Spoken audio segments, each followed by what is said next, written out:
Okay. Can you share a significant memory from your younger years that has stayed with you?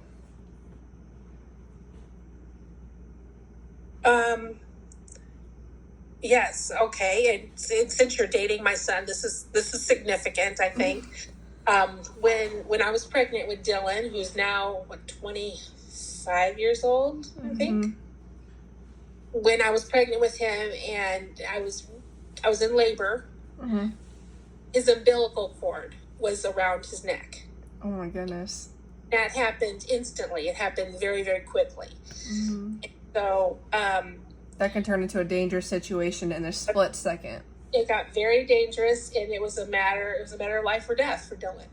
And so, they had to ask if we wanted to do an emergency C-section, which we did.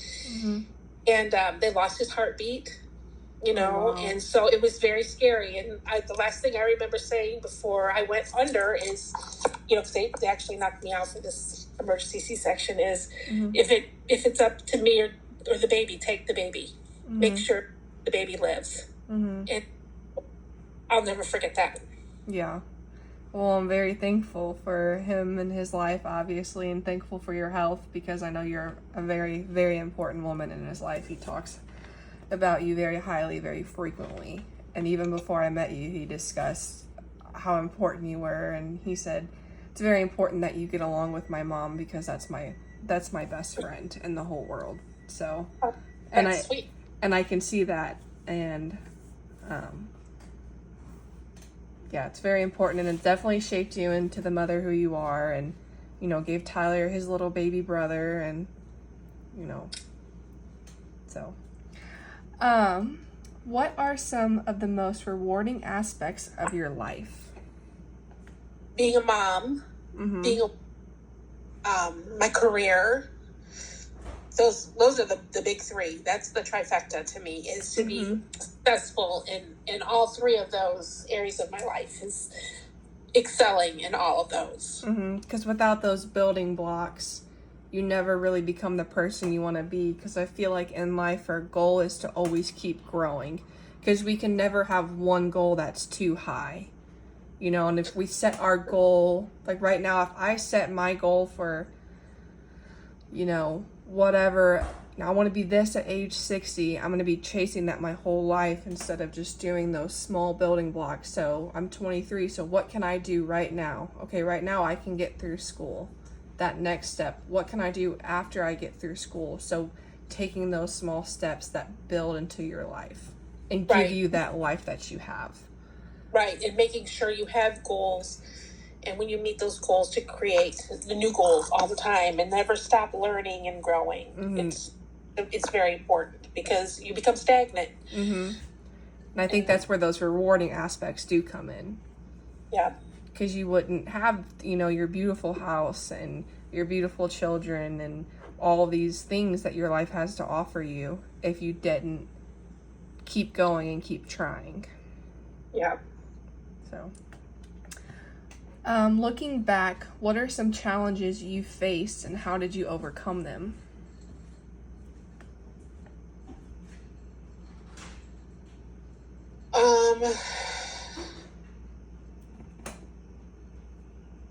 I think one of my biggest challenges was a failed divorce. Failed marriage. Successful divorce, failed marriage. I never thought that would happen to me.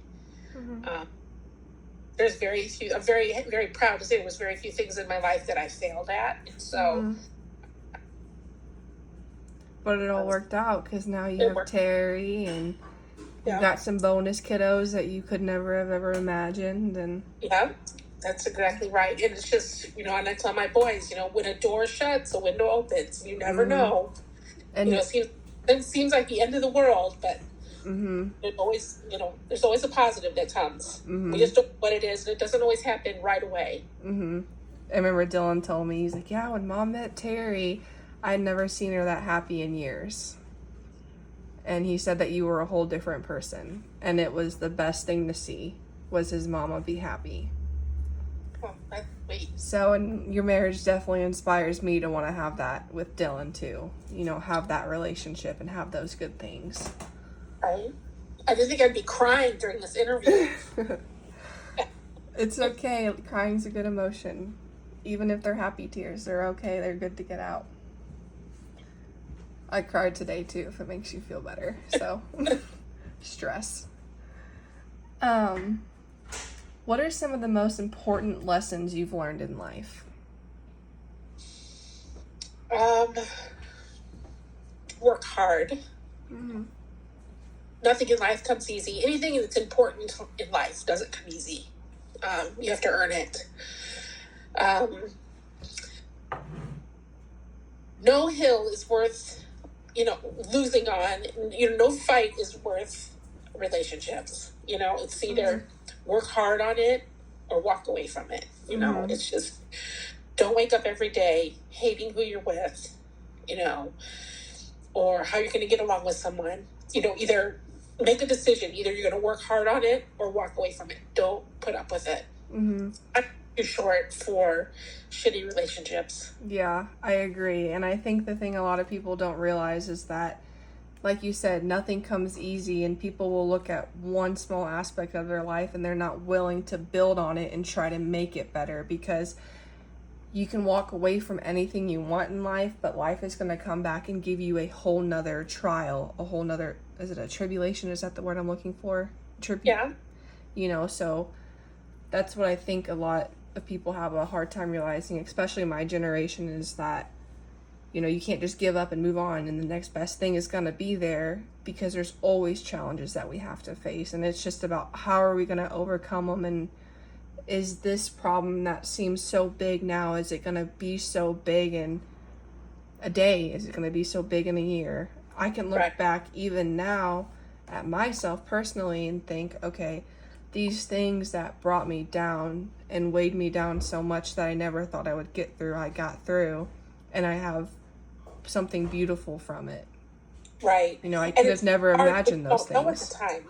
You think it's the end of the world. It can't get any worse. You're as low as you can be. If you look back and you're like, wow, I was really dramatic about that. Or I really, overdid it, with my emotions on a certain aspect or a problem in your life. And you realize, wow, that was just a bleep. It was just so insignificant looking back. And so, life goes on.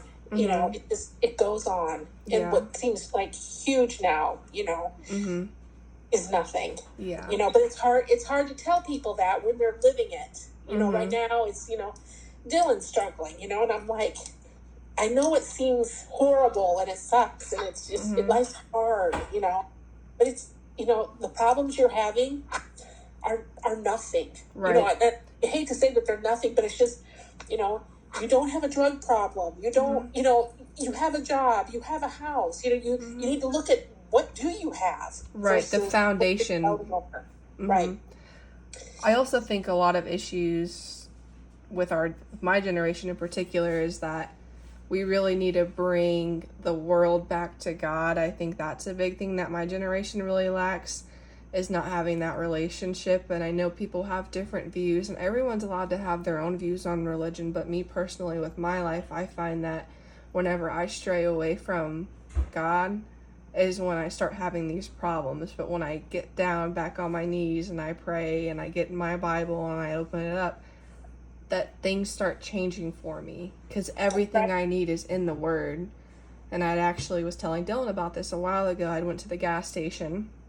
This is probably a few months ago. It was like 1:30 in the morning, and I never ever feel compelled to give a homeless person some water or some food.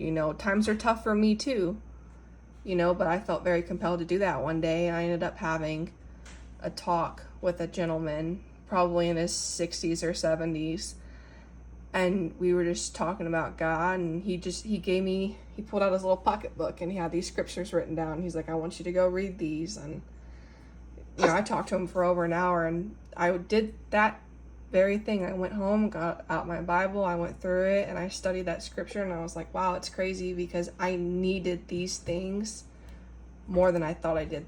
These relate to what I feel like I'm going through so deeply right now, and that feels so heavy. Right. And it really kind of brought clarity to me that things will be okay. Yes. And you're right.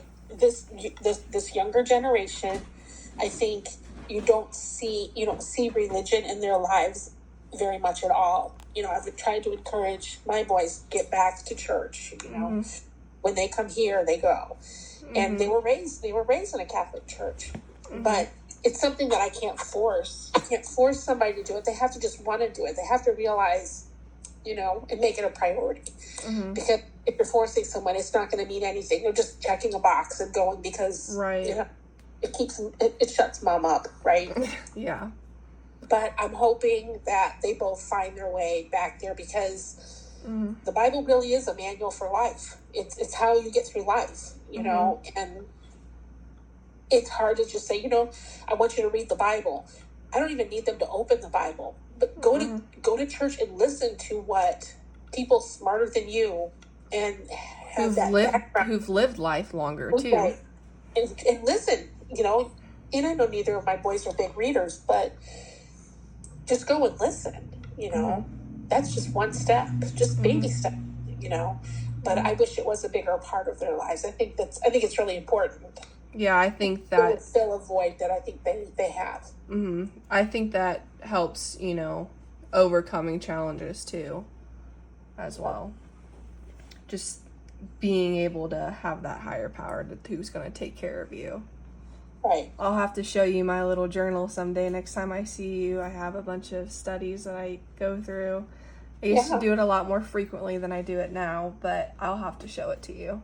Yeah. And I remember my dad had mentioned to me a while ago, he said that there's a scripture in the Bible and it says you never know when you're talking to an angel.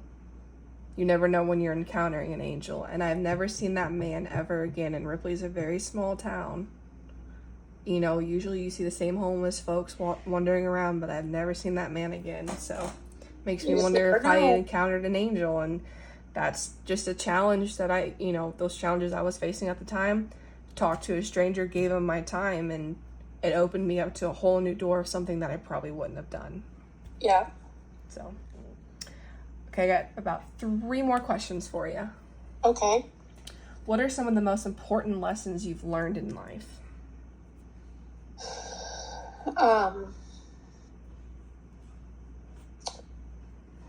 3 important lessons is... well, you don't have to give me 3, but what are some of the most important lessons you've learned in life thus far? That you are who you hang around with. I think that's a big one. I've tried to live that. I've tried to instill that in my children. It's just, they're going to bring you down. They're going to bring you down with them. They're going to hold you back. They're going to, hold your wings. And I think it's important to blaze your own path. And even if that means saying goodbye to your past, I think it's important to not forget where you came from, but not be afraid to go out there and be your own person. And let whatever experience you've lived shape you into a better person. Right, because I think, if you're around people that are ambitious, that are driven, then you become that same thing. You become, just a blob, and you just get through the day instead of living life. You're just, I don't know. It's kind of to explain. Yeah, but I understand what you're saying. You find yourself living through those emotions of things, and I feel like it's very easy to look back at something in the past and blame that for whatever situation you could be facing at the time, when in reality that should be a growing aspect. I struggle with that a lot too, is looking back and, well, this happened or this happened, having a blame on something instead of just realizing, okay, this is what happened. I lived through that. How can this make me a better person so that I don't have to go through that experience again, and so that I can learn to be a better woman, a better person at the end of the day. Right. And I think another important, it's lessons, right? Is that what we're learning? Is that what we're talking So what are some most important lessons you've learned in life? Is to be present, to be present in the lives of my kids, to be very involved. Even if you come home, you guys know this. You come home, you just want to go to sleep. You just want to lay down. You just want to just vegetate in front of the TV. You don't want to. You just worked. Right, and you just want to shut the world out. But it's just, but still, just being there every single day, in and out. It's just help with homework, go to sports, show up at their practices, go to the parties at school, be that parent that volunteers and cooks spaghetti for a football team. Mm-hmm. Just be present, because hopefully they look back someday, And those are the fondest memories they have. Well, they realize, wow, my parents gave a shit. They weren't like, I want them to know that we were always there. Mm-hmm. Oh, I would have loved to have come to your house for some spaghetti after a football game. I know those boys ate good at the Woolridge house. Football teams. I don't know if Dylan never told you, but we've had the entire football team at our house every Thursday night. So. He did not tell me that. That is a lot of testosterone in one house. Are you still there? Yeah, can you hear me? I think I lost my connection. Can you hear me? You know,